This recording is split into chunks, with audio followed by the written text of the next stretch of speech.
Hi guys, hope you're all doing good. Welcome to another session of News in 30 Minutes. Today, on the 30th of November 2023, we celebrate the World AIDS Day. Now, speaking a little bit on this, if you take India, we have the third largest population of AIDS, people suffering from AIDS or HIV. However, the prevalence rate has reduced drastically in India. The prevalence rate is almost 0.3%. That is, if I take the prevalence rate and rank India with respect to the AIDS prevalence, then India comes 80th. So on those lines, we have made sure that we are lessening the burden with respect to AIDS. However, we have to make sure that we spread awareness about the availability of AIDS control in India through antiretroviral therapy. Okay, so this is about today's theme, that is the World's AIDS Day. And with that, let us now start off with the most important issues of 30th of November 2023. Today's articles are very relevant, especially for mains, because they give very interesting insights and perspectives with respect to political empowerment of women. The next is with respect to education, and also the Prime Minister of our country has himself written an article regarding India's helm of G20 presidency. What was the takeaway of India from the G20 presidency, and what was the message sent by India to the entire world in taking up this G20 presidency? Today we have completed 365 days of G20 presidency. Hence, our Prime Minister has written an article that beautifully illustrates the leadership role taken by India in the world. Okay, so let us look at all the issues today and let us make a note of everything. So the first issue, as I told you, towards a brighter tomorrow, India's G20 presidency and the dawn of new multilateralism, as illustrated by Sri Narendra Modi ji, the Prime Minister of India. Okay, so this article is written, the reason why I say it is written beautifully is you can use the exact literature that is there in the article in your answers. There will be very less articles that you can exactly replicate in your answers, and one such article is this. Okay, now let me tell you what the article talks about. The article tells that with the G20 presidency, we have achieved, that is India has achieved extraordinary feat.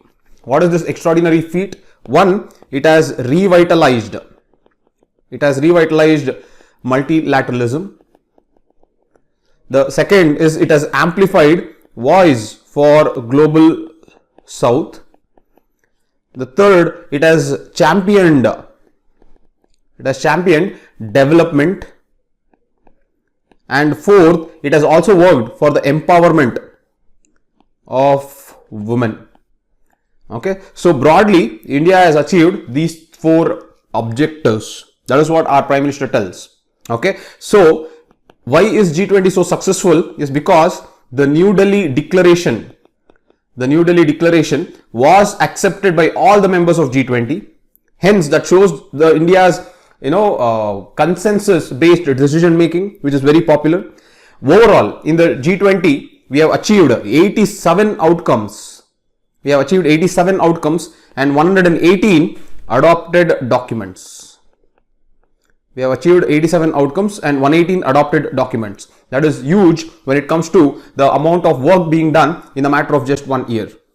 Okay, so this shows India's achievement as a leader in a global grouping. Okay, now the president now elaborates that G20 presidency reiterated or reiterated the spirit of Vasudhaiva Kutumbakam.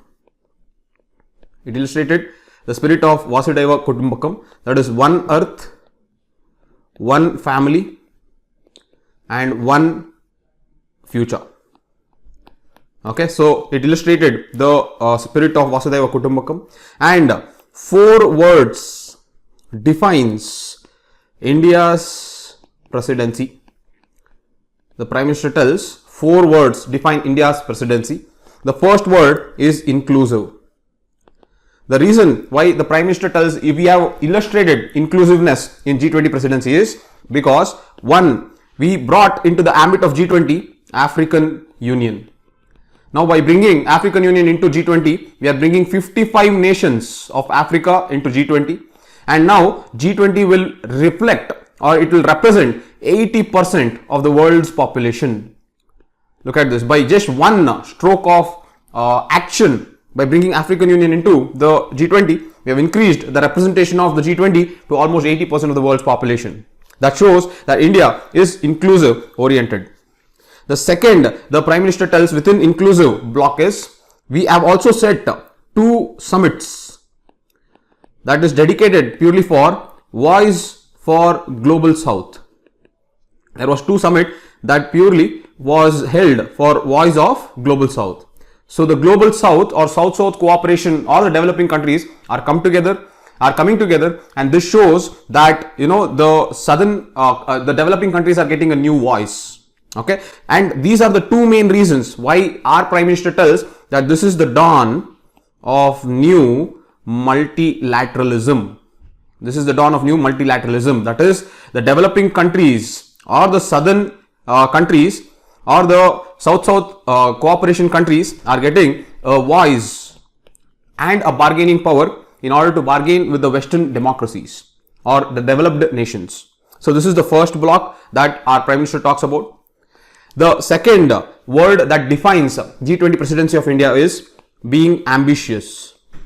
The reason we tell that being ambitious defines India's presidency is because, one, we set up G20 action plan to accelerate the progress on sustainable development goals. We set up a G20 action plan to accelerate the program on sustainable development goals. We also set up Global Biofuel Alliance, and we have also pushed for green hydrogen. This shows that we are very ambitious. The third word that defines our presidency is we are action oriented. The reason why we are action oriented is, one, we have set up something called Digital Public Infrastructure Repository. Now this shows the way for global technological collaboration. Okay. And the second that we have done is we have set up something called Green Development Pact. See, what happens usually is we always see addressing the challenges of the poor is always against or antagonistic towards protecting the planet. Okay, so what happens is when government is taking too much steps on environment, it seems like we are neglecting the poor and their welfare. It is not so. This is not true. So Green Development Pact is basically a pact that shows that poor and protecting planet, alleviating the poor and protecting the planet need not be mutually exclusive. They both are interrelated and they can go hand in hand. Okay, that is, the governments can work on alleviating the poor as well as it can protect the planet by taking environmental conservation measures. Okay, so this is what is the action oriented part of India's G20 presidency. And the last part of India's G20 presidency, the last word that defines India's G20 presidency is decisiveness. Okay, so decisiveness is shown because of our ability to get the commitment for climate justice. In this G20 summit, we made all the countries to acknowledge, all the G20 countries acknowledged that developing countries will be requiring a sum of $5.9 trillion to fulfill their nationally determined contributions by 2030. Okay, now this acknowledgement coming from developed nations especially is a huge thing, and this shows India's decisiveness towards the commitment for climate justice. Okay, so to summarize, there are 4 words that defines India's G20 presidency. The inclusiveness, which shows bringing African Union as well as holding a summit for Voice for Global South, shows that it is a dawn of new multilateralism. The next is the ambitious projects that we have brought about. It can be global biofuel alliance, it can be push for green hydrogen, it can be accelerating sustainable development goals.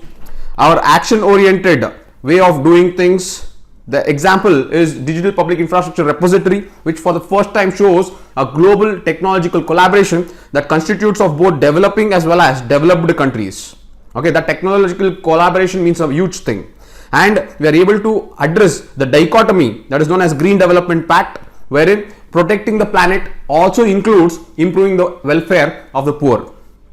Okay, so this is action oriented, and the last is, as you know, decisiveness. That is, which shows the commitment for climate justice. The way we have done the commitment to climate justice in acknowledging from the developed countries especially shows that we are very decisive in our actions. Okay, so these are the 4 words that define G20 presidency. Okay, so basically this is a good article that you can use in your entire answer. So this can be used as an introduction, as well as this can be used to justify India's success of G20 presidency, and the 4 keywords, the inclusiveness, the ambitious, action oriented, as well as decisiveness, can be used as dimensions. Okay, as I told you, this can be a question that can directly come in GS2 of international relations, or you can use this in GS3 of economy and environment. Okay, so there is very high usage and functionality of this content that you learned in this article. So I hope it was helpful. Let us go to the next article of the day. The next article is Global Marine Life on the Move due to rising sea temperatures. Okay, see what is this? There's a phenomena that they have given a name for this phenomena. The name for this phenomena is known as tropicalization.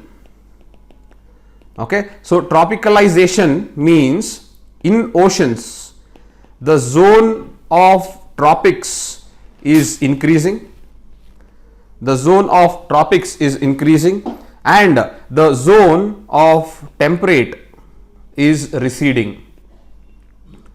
Okay, so this is what is known as tropicalization.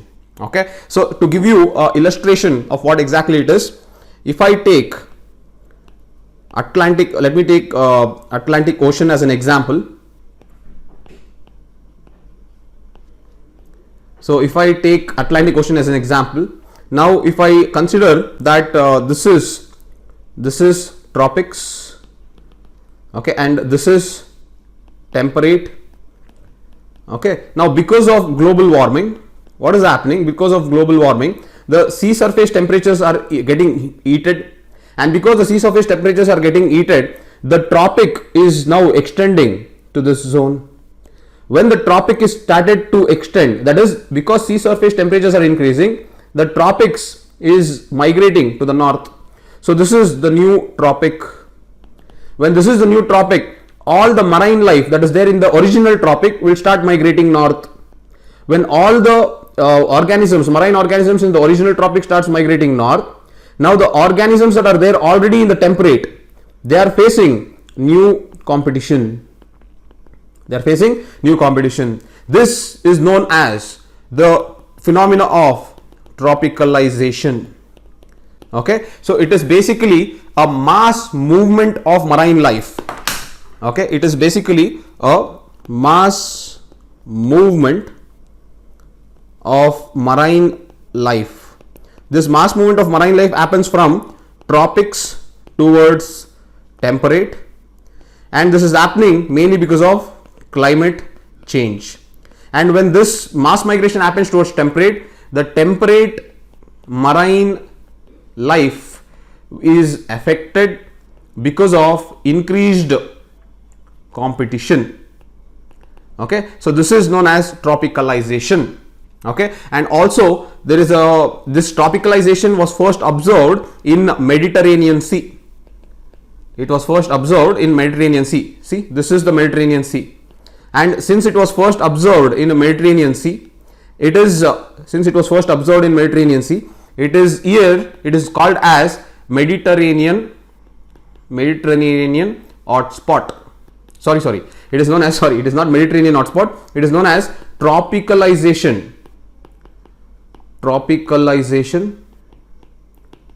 hotspot.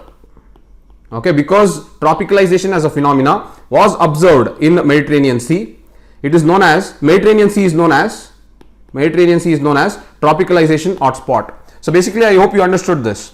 Okay, so the zone of tropics in the oceans are increasing, and because the zone of tropics in the ocean are increasing, the zone of temperate is receding, and because the zone of tropics is increasing, there is migration of marine life from tropics to the new tropics. Because it is going from the original tropics to the new tropics, the organisms in this temperate zone are getting affected, and this effect is known as tropicalization. Because this was observed first in Mediterranean Sea is termed as tropicalization hotspot.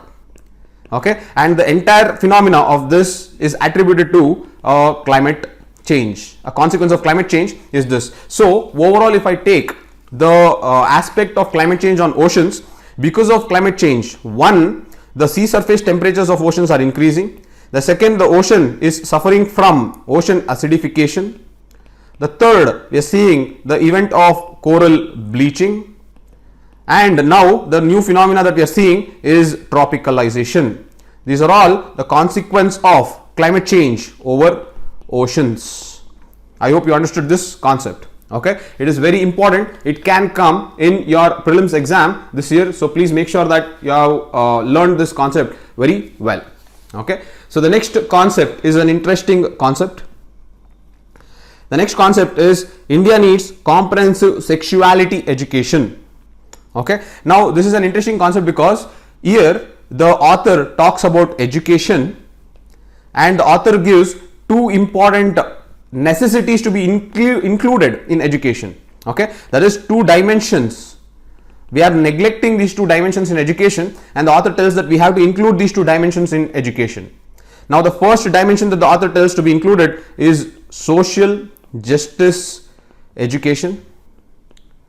Okay, and the second the author tells is sexual education. Okay, so to repeat it, the first dimension the author tells is social justice education, and the second dimension that the author tells is sexual education. So we have to include both of this in education. Why is it that the author is emphasizing on these two? Is because the author tells two things: caste and gender. Okay, caste and gender are deepest social cleavages in Indian society. Caste and gender are deepest social cleavages in Indian society, and if you overlap caste identity and if you overlap gender identity, the people who are facing the problem majoritively is the youths or adolescents. And in order to make sure that these youths and adolescents are not lost in the chaos, are not lost in the challenges of these identities, we have to include this side social justice education and this side sexual education.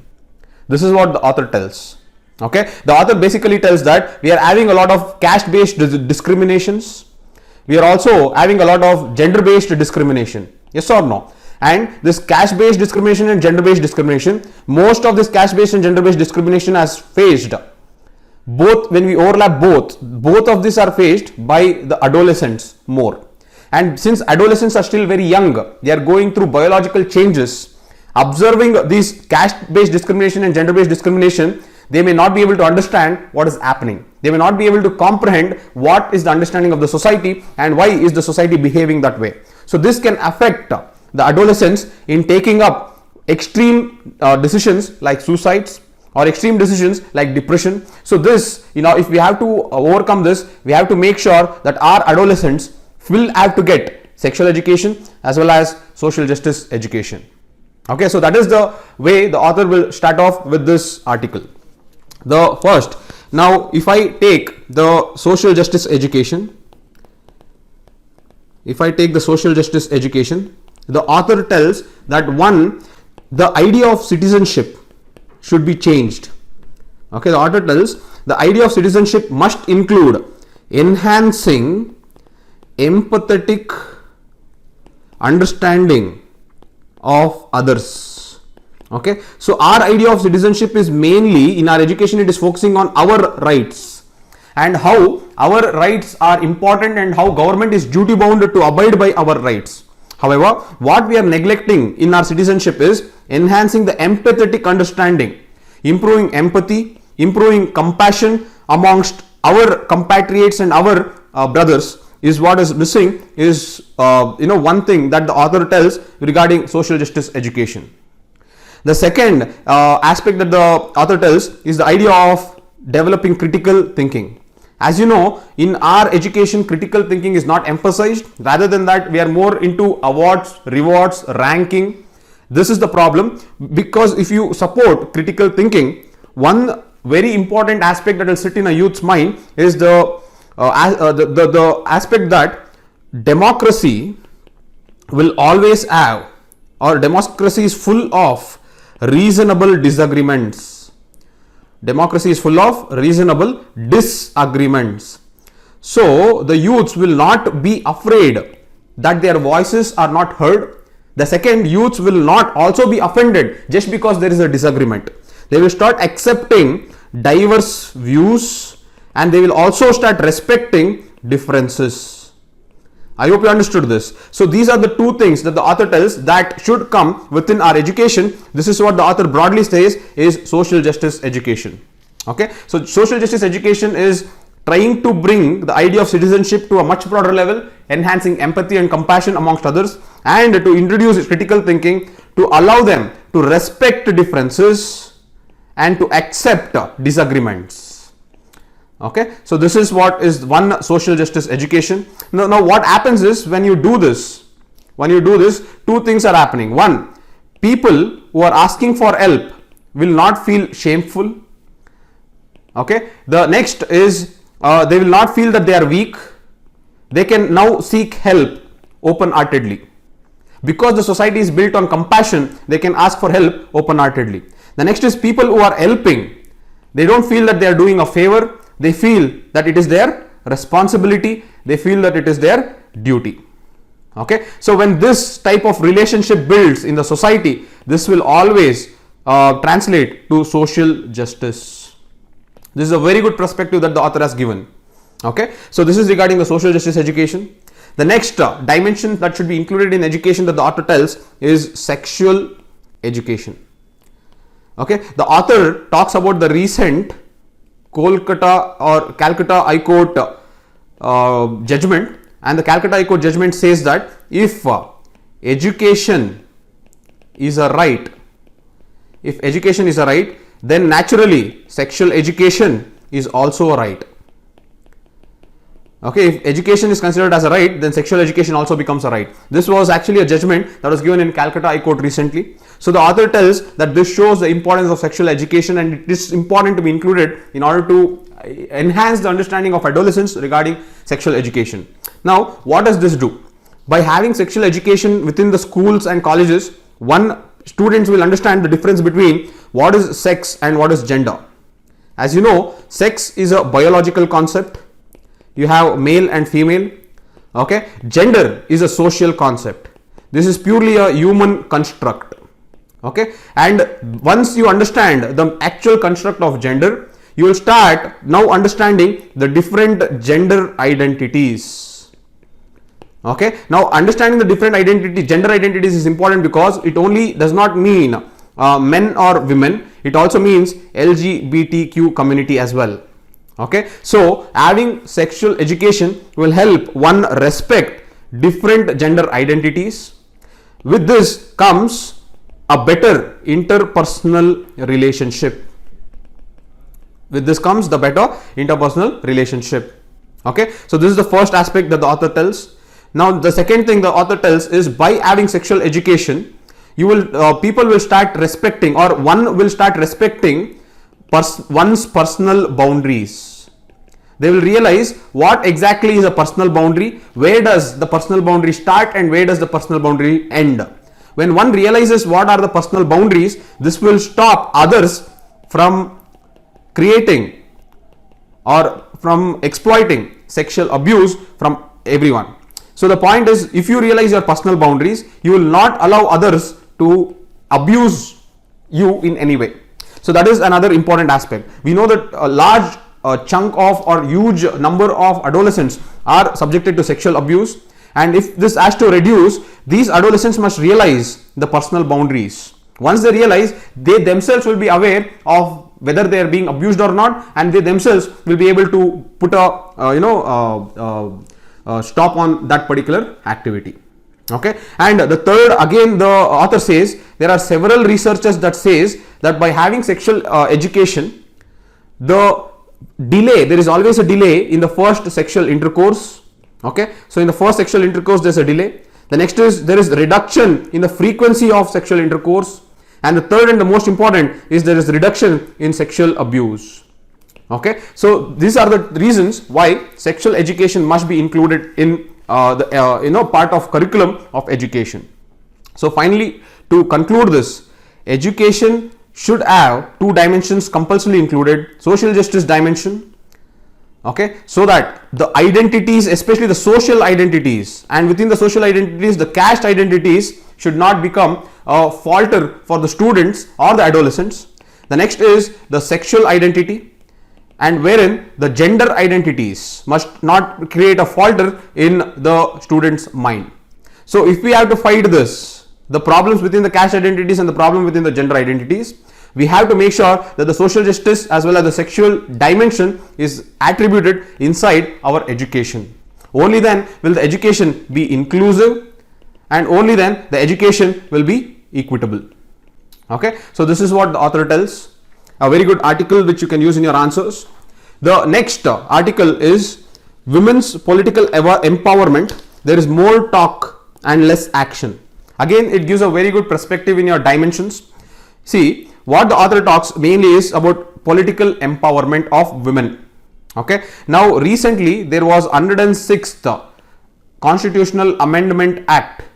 106th Constitutional Amendment Act that was passed in 2023. That is the Women's Reservation Bill.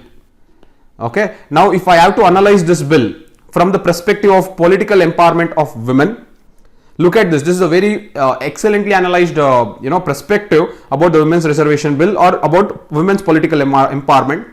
So the author tells, if you take women's political empowerment, so there are two ways how women's political empowerment can happen. One, you make sure that the reservation of seats are done.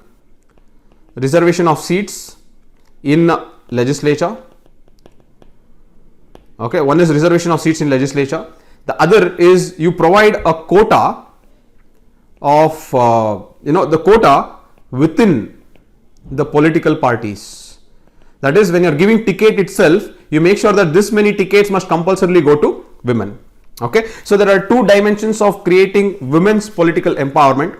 Now, if I take reservation, the example is Nepal, Bangladesh, and even Pakistan, including India recently. Okay, all these nations have given reservation for women.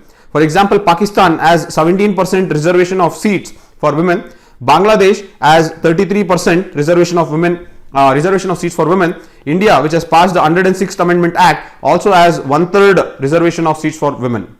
Okay, in legislature and state assemblies. So reservation is happening, or it has happened in South Asia. But if you come to quota within the political parties, this is not seen in South Asia or Indian subcontinent. This phenomena has still not come up in this Indian subcontinent. So what I am telling is, for example, if you take Australia, every political party will have 38% quota, that is 38% tickets given to women. If you take South Africa itself, 45% of the quota is reserved for women in political parties. Okay. However, I will give you an example of India. In India, currently there are elections that are going on in 5 states. Okay, there are elections that are going on in 5 states. So what you can tell is elections that happened in 5 states in the month of November 2023. In this election, in all 5 states, across all political parties, only 15% of the tickets are given to women. I'll just reiterate this. Okay, if you take the elections that are happening November 2023 across 5 states, okay, all political parties, if you take all political parties, there is no political parties that has given women tickets more than 15%. So the average ticket given to women is just 15%.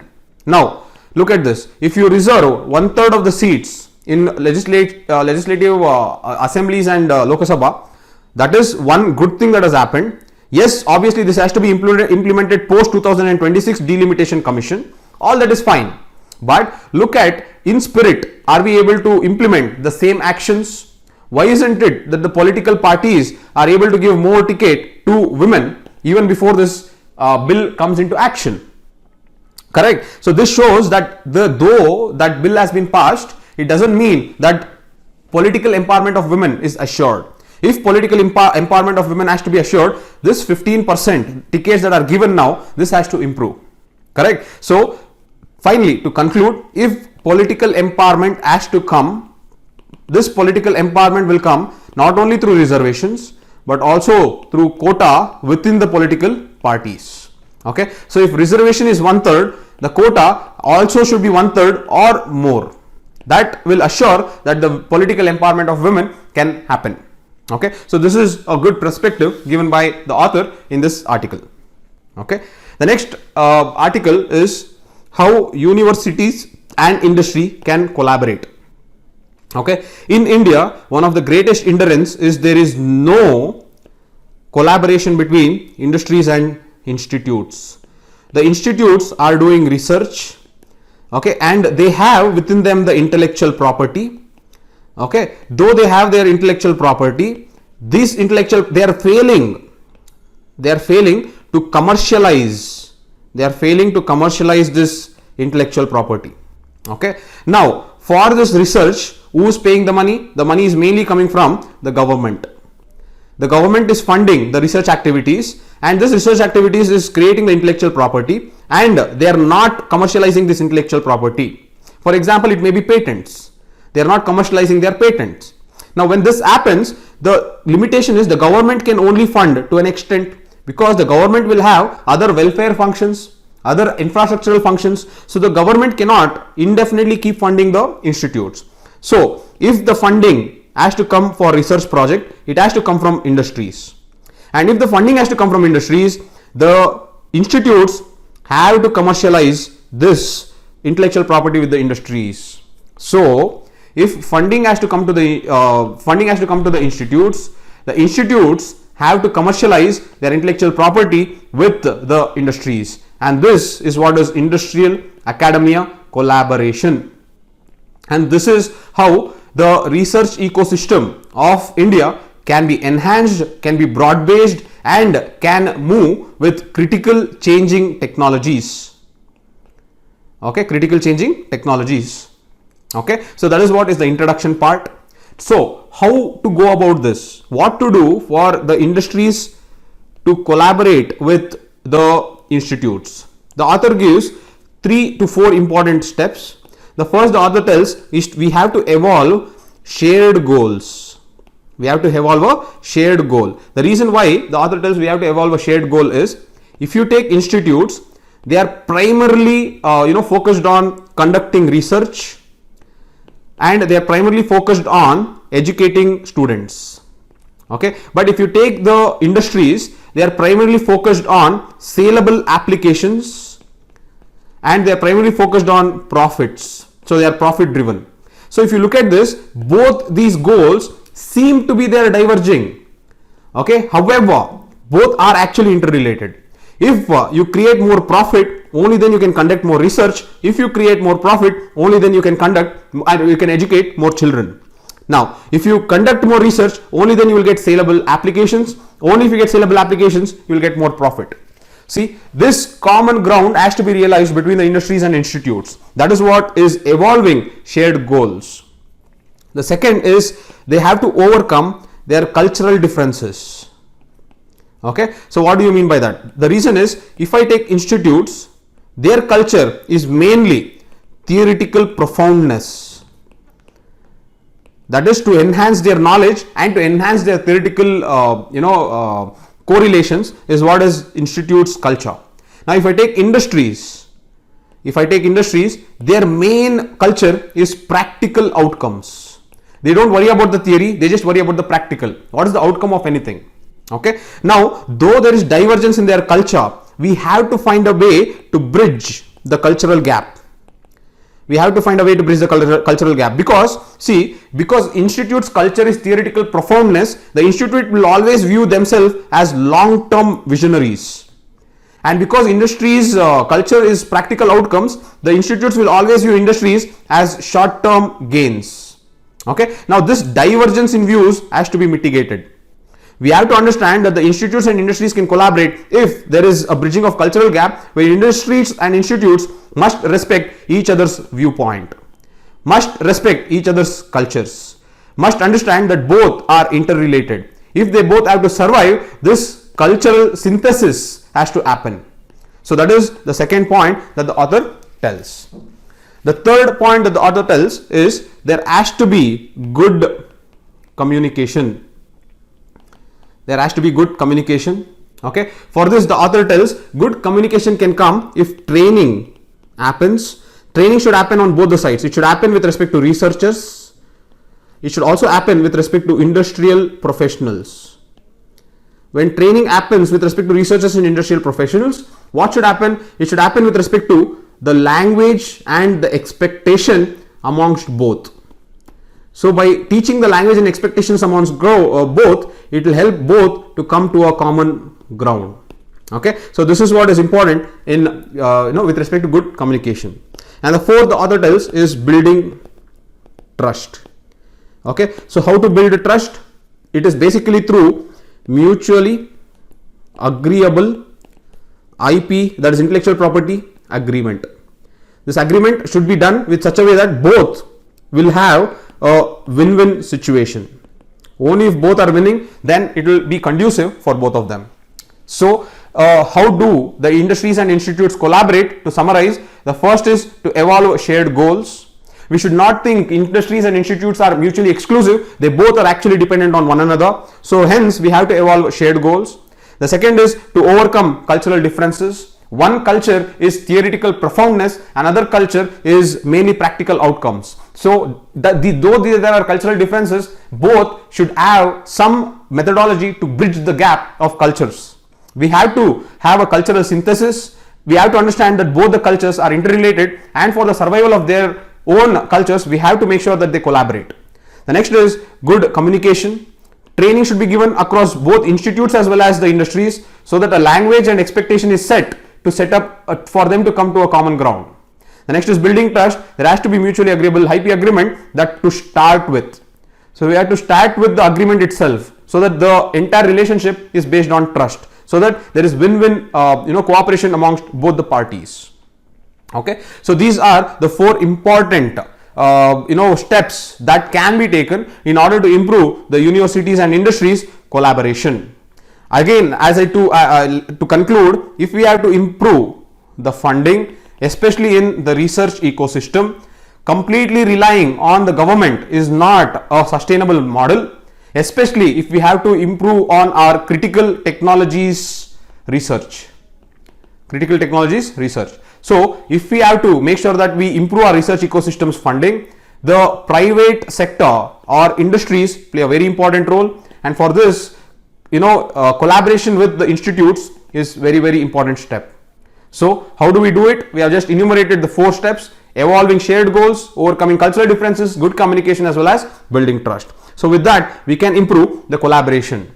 How can government play a role in improving the collaboration? Instead of funding, what the government can do is, if they have to fund, before funding, the government can call for proposals, and in these proposals the government can favor joint proposals